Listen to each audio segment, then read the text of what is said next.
spring. Now is not the time to start the blood curdling screaming, Jared. Okay? So wait, you just press play or pause? Play. Hey guys. Okay, so about how these songs were written. Now, even though this is technically the form, we never hear it. We never hear this term used, and the reason is that most of the time when these songs have been re-recorded in the bazillion versions that have been re-recorded by them, have been recorded of them later, is that everything is left out except for this. And so that's why we get the term AAVA form, but really it starts out as this. So the verse is what we would think of now as an introduction. So it's kind of setting the tone of the song. And then this AAVA section is the part that's repeated. Then there's tags, tags are like if I took one A section and added a couple of chords to it to kind of really pivot back to the beginning of the song again. That's what a tag is. And then an extended ending, on the other hand, is a couple of chords added on to the very last A that you hear in the song that's kind of leads to the conclusive ending, like, we are done, kind of thing. That's what's going on there. So, since this is such a bulk of it, let's talk about this a little bit. Get where you guys can see. Okay. So, how many of you know what measures are? Have played an instrument at some point in your lives? Okay, cool. So with measures, even without knowing music, what that basically means is just groups of 4 beats. So generally each of these sections in sort of the standard version of this form are going to be 32 beats long. Okay? The first A is usually going to have the song title at the beginning or at the end of it. So Another Opening, Another Show song that we listened to, the words Another Opening or Another Show are at the end of each A section. And then Blue Skies, not always Blue Skies, but Blue Something is at the beginning of each A section. So I think it's Blue Skies, Blue Birds, and then I forget what it is on the third A off the top of my head. So the second A section is going to be musically the same chords, same melody. There may be a couple of variations, but it's pretty much going to be the same. But the lyrics are going to be new. And then B is going to be the same length, but it's going to be different in some way, musically and lyrically. And then the third A is going to be like these, but like I said, there might be a tag or an ending.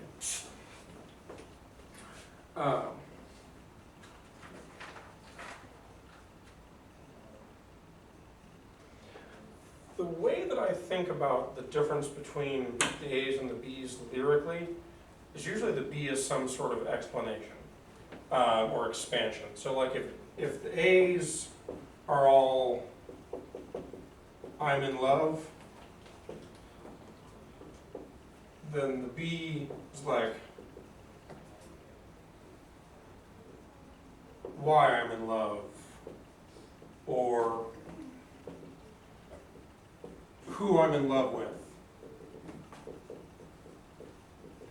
You know, let me tell you about him, let me tell you about her, whatever it is. And as far as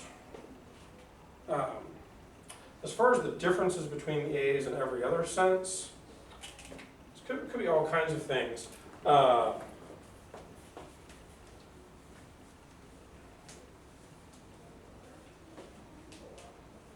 You can have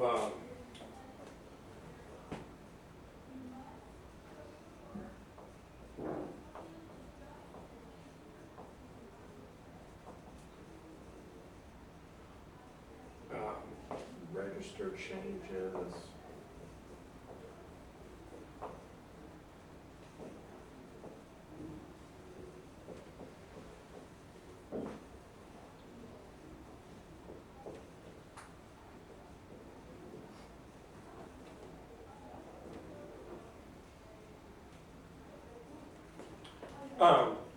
This is kind of, this is obviously a version not using notation, but the keys might change. Maybe it's in a major key at the beginning in the A sections and a minor key in the B sections, or the other way around. Or two related keys. To explain that would be a lot more music theory than is sort of the purview of this class. Register changes. So if the A sections are all sung, they're kind of in the chest voice, and the B section might be where that falsetto comes in, or where that belt comes in. Melodic shape changes. If an A section kind of goes up and down, then the B section might be just throwing stuff out there. There's a billion variations on this that you could do.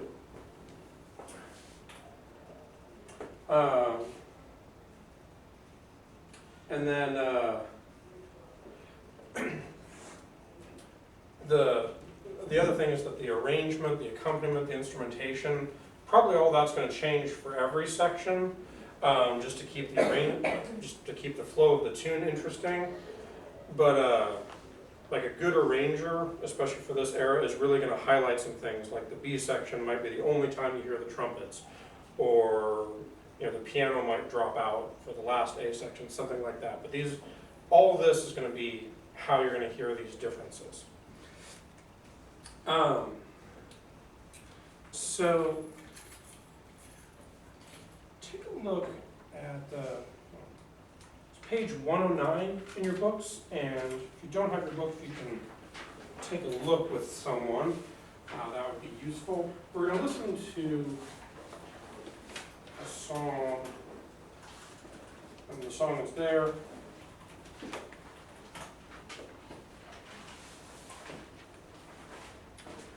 So this is a good example of the song in sort of verse-refrain form. We're going to hear that there's going to be two verses, and then a whole AABA refrain in between them. So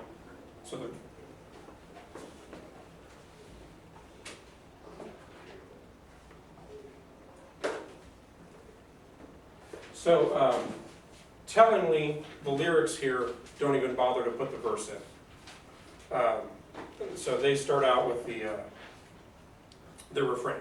But the refrain starts out with, I was oh so blue, and kind of goes on that. You'll kind of get the point. And then we get our first A, do I love you, oh my, do I, honey, did I do. And then basically the same thing again. Sometimes the lyrics are exactly the same. I think the recording may change a little bit. Maybe do I need you, that's what it has there. And then here's our B, I'm glad I'm the one who found you, that's why I'm always hanging around you. And then we have the B section again, the A section again. Take a listen.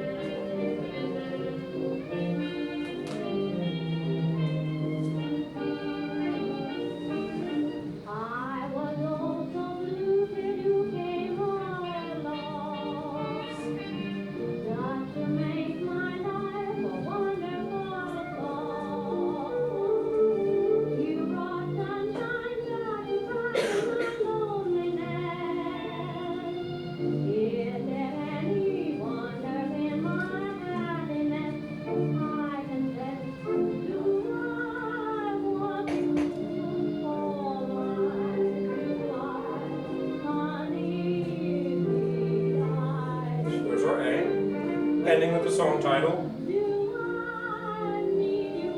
Need.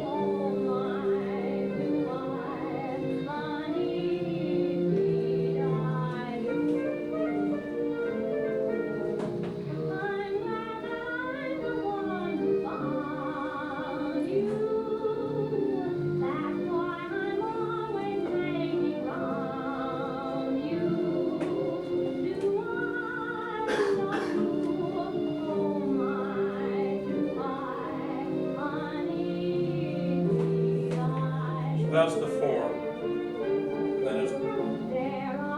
And here's that second verse.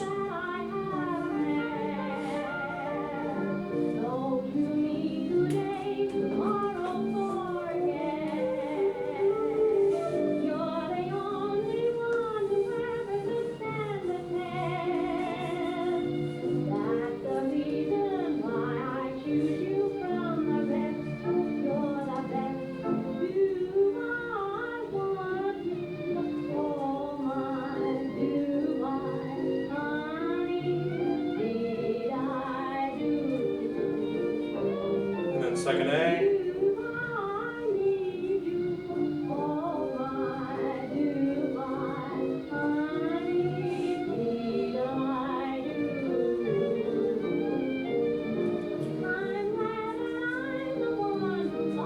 We'll listen to that last A because there'll probably be a kind of an ending at the end of it. We can hear that.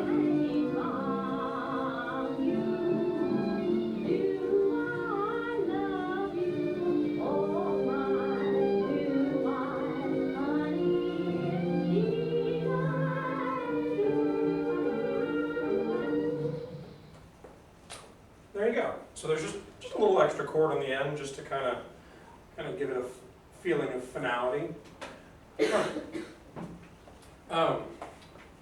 So, what we need to do,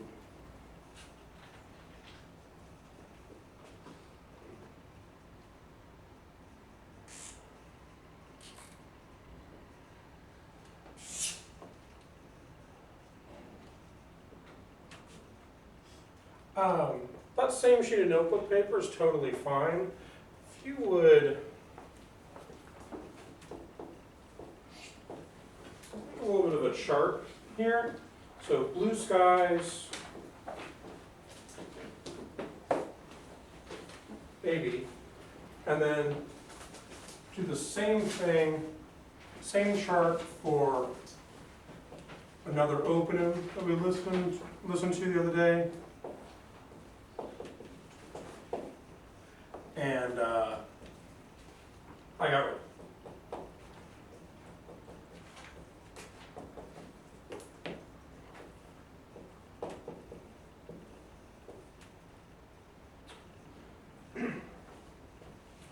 All right. Everybody raise their left hand for me real quick. Woo! Okay, you're going to do that every time you hear an A section, at the beginning of each A section. Now raise your right hand. All right? Do that when you hear the B section of each song. And then, kind of as you're listening, I realize that this is a lot to do at once, but I believe in you. Just jot something about what sounds different. Okay? And just in some way, it could be something very little. There's no right or wrong answers here, just something that you recognize about how they sound different. Okay, here we go. All right, so let's do Blue Skies first. Here, we don't have a verse, but we have Ella kind of doing almost like a scat verse intro before the song begins. Here we go.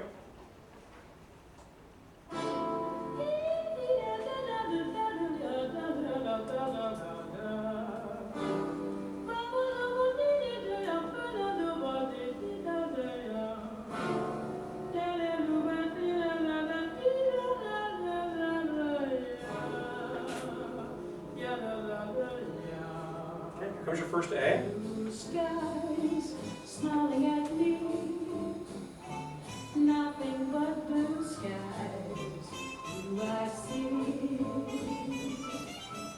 Bluebirds singing a song, nothing but bluebirds all day long. Never saw the sun shining so bright, never saw things going so right.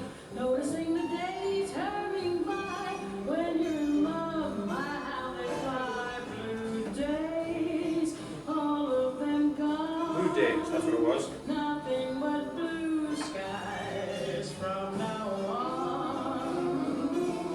Okay, what'd you notice about how any difference between the A's and the B's? What do you think?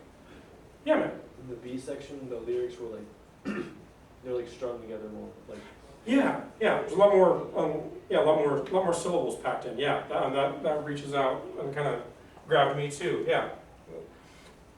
did some strings come in the background when the beat came on? I think so. Yeah.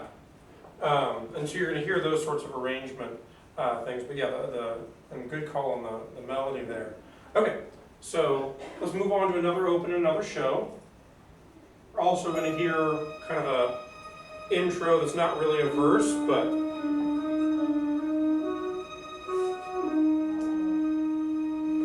another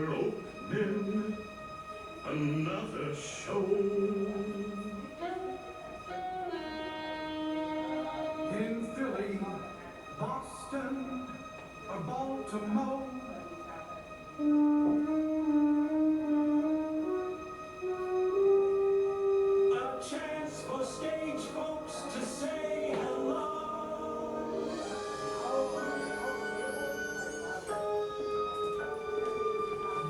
Another opening of another show. Okay, here comes that first A. Another opening, another show in theater Boston or Baltimore. A chance for stage folks to say hello. Another opening of another show. Another job that you Okay. hope at last. Here's the second one. Make your future, forget your past. Another pain where the oceans flow. Another opening of another show. 4 weeks, you're rehearsing. There's your B section.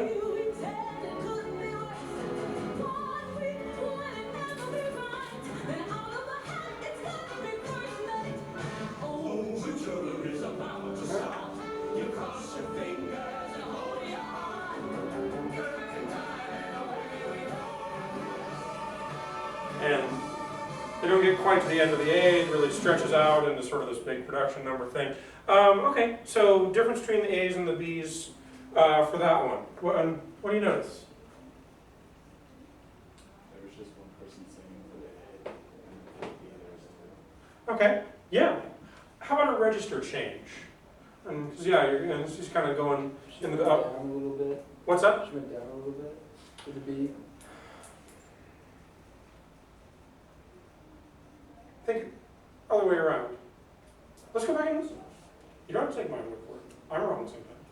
Another job that you hope at last will make your future, forget your past. Another pain where the oceans flow. Another opening of another show. 4 weeks, you're rehearsing. Yeah, and also sometimes the difference would be the question, like there's parts in the A section where she dances up to those top notes. The difference here is that she kind of stays up there. But yeah. All right, and lastly, I got rhythm.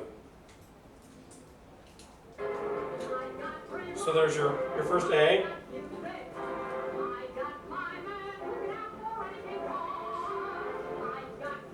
There's your second one.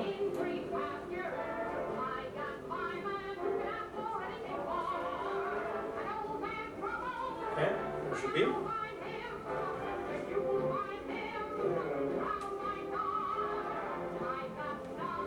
There's the last A.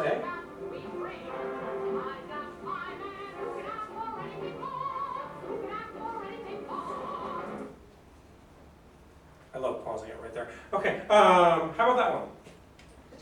Yeah, I know. I like that part too. How about that one? A's and B's. Difference. Tell me things. Come on. You want to listen to it again? Okay. A.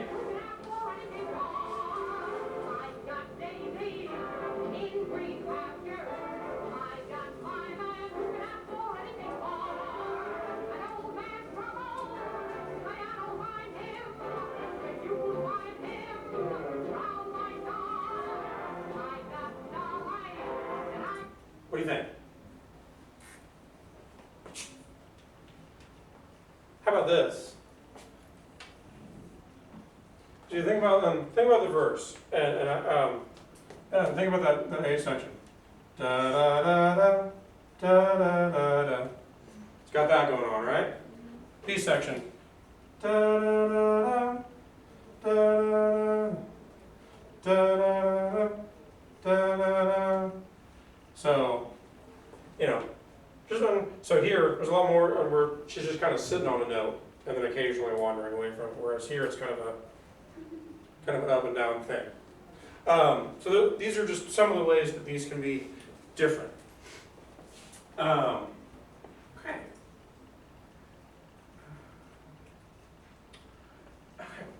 So the other thing that we kind of get with Tin Pan Alley, you start to get the notion of standards. And that's songs where there have been so many versions of them that that people, they're kind of part of the landscape, and especially for jazz standards, for example, people are, if you go and see a jazz quartet play, a jazz standard is going to be something where if someone at the club asks them to play that, they're probably going to have it memorized already. They're just going to know it that well. And so saying, if you went and saw, a band in a country bar play a 4-hour show where they're playing covers of existing songs, you're probably going to hear Crazy or Jolene at some point. Who has heard this song before? Okay, how about this one? Interesting. Okay, how about Yesterday, Beatles? Okay, so that's a good example of a rock pop standard. At one point, it was the most covered song ever written as far as most recorded covers. Ragtime standard, The Entertainer.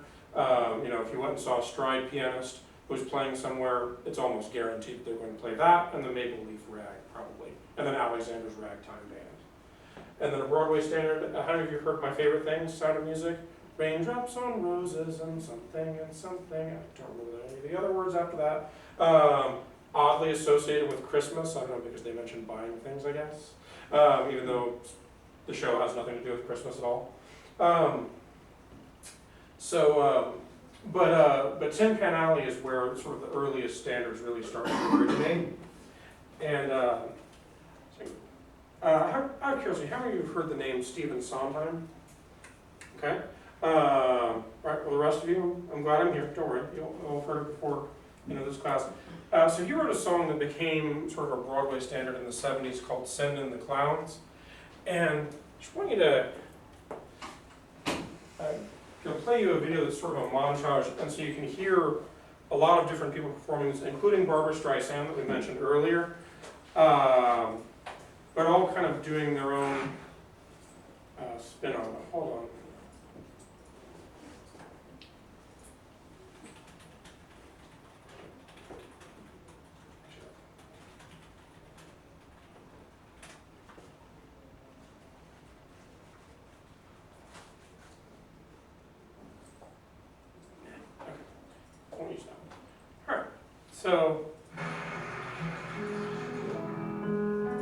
So that's Sondheim right there playing. This is the actress Bernadette Peters. But you'll see quite a few other folks. Isn't it rich? Are we up there? Me here at last on the ground. Angela Lansbury. How many of you have seen the original animated Beauty and the Beast? Okay, so that's the voice of Miss Potts, just for reference. Isn't it bliss? Don't you approve? One who keeps tearing around, one who can't move. Where are the clouds? Elizabeth Taylor. Send in the clouds. And there's Barbra Streisand, for those of you who don't know who she is.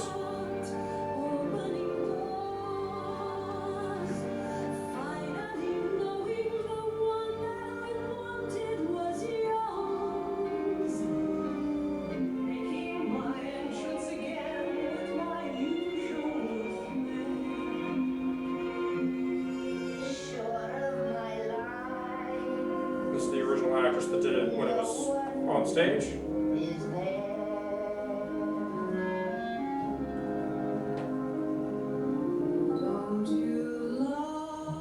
I have no idea what this is about. I think they went a little too literal. Like Elmo?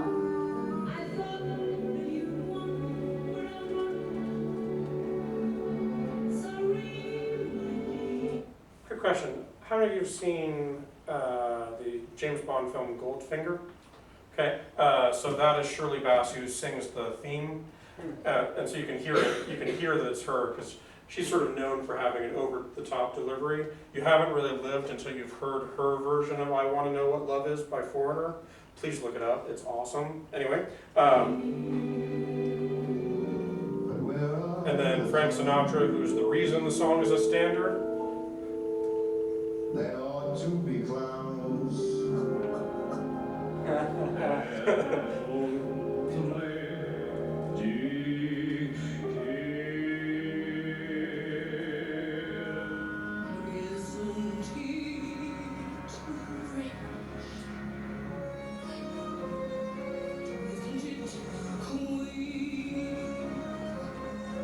Losing my timing this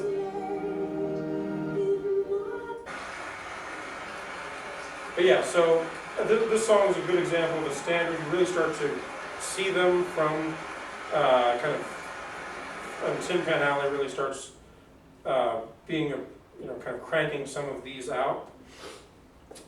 Okay, so pause for a second. Try something. Let's do Jared. Hop over here if you don't mind. Let's have 4 of you be a group, and 4 of you. And let's see. And 4 of you, and the 3 of you. Okay? So here's what you're going to do.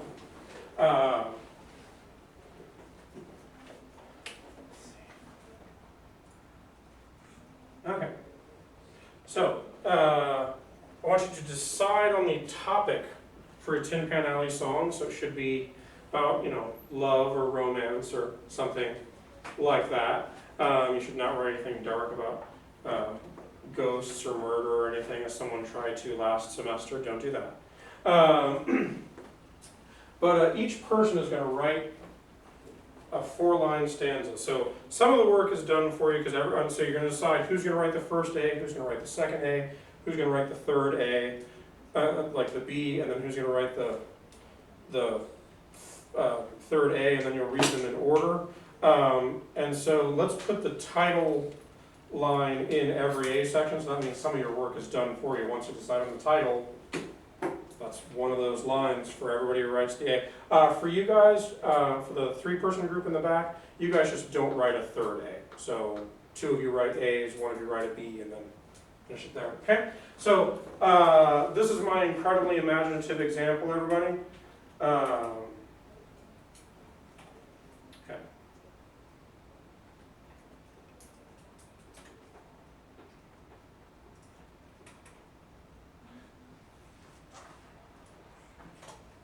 Okay, the song is called We've Got Money. It's really good. I came up with it yesterday in 5 minutes before the other class, so don't judge me if you hate it. All right, we've got, so the first A is we've got, here, I should indicate that.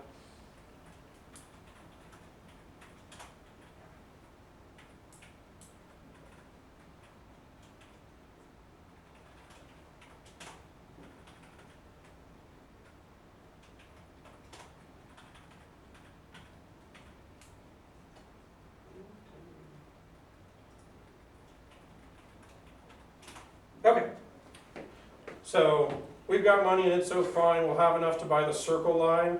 How many of you have been in New York City? Okay, do you know what the circle line is? It's the one of the ferries that like goes around in the harbor. So that would be something that would show up in these a lot. I was just looking for something to rhyme, and there it's a specific New York City reference, and a lot of these songs were written in New York City as opposed to Hollywood, so that makes sense. Second A, we've got money and it's so grand, I've got diamonds and pearls in the palm of my hand. B, no one will take it, we'll ignore them, we did make it, it's not for them. Mine. Final A, we've got money, we're making plans, we'll fly to Japan just to buy fans. That's saying we've just got so much money that we don't have to buy a Japanese fan from a store here. We can fly all the way to Japan just because we have that much money. Do you see where I'm going for? Okay. Go to it. I'll hear what you've got in a few minutes.